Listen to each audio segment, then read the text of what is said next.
ஆனால் அவருக்குன்னு ஒரு போராட்ட கஷ்டங்கள் வந்து அவருக்கு ஒரு சுவிசேஷம் அறிவிக்கப்பட்டு ஆண்டவர்கிட்ட போனா எனக்கு விடுதலை கொடுப்பாரு ஒரு நம்பிக்கை கொடுத்து ஆண்டவருக்கு கொண்டு வருகிறார் என்றால் உபத்திரப்பட்டது நல்லது, உன்னுடைய பிரமாணங்கள் நான் கற்றுக்கொண்டே. குளத்து தண்ணிக்கும் கடல் தண்ணிக்கு என்ன வித்தியாசம்?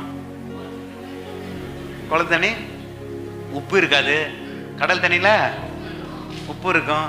குளத்து தண்ணி என்ன அடிக்காது? அலை அடிக்காது. கடல் தண்ணியில அலை அடிக்கும். ஆனா குளத்து தண்ணி சுத்தமா இருக்காது, நாத்தடிக்கும். ஆனா அலை அடிக்குது. ஆனா கடல் சுத்தமா இருக்கு. கடல்ல எது தூக்கி போட்டாலுமே உயிரோடு இருக்கிற பொருள் மட்டும் தான் கடலுக்குள்ள இருக்கும். ஆனா உயிரற்ற பொருள் எல்லாமே கடலை விட்டு வெளியே தள்ளிடும். எத்தனை பேராம சொல்றீங்க?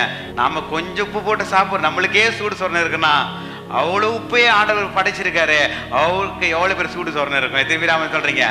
இருந்தாலும் கூட அவர் நம்ம மேல் வைத்த அன்புனால அவர் இந்த உலகத்துல இறங்கி வந்து நமக்காக ஜீவனை கொடுத்து நித்திய வாழ்வை கர்த்தர் கொடுத்திருக்கிறார். அல்லேலூயா.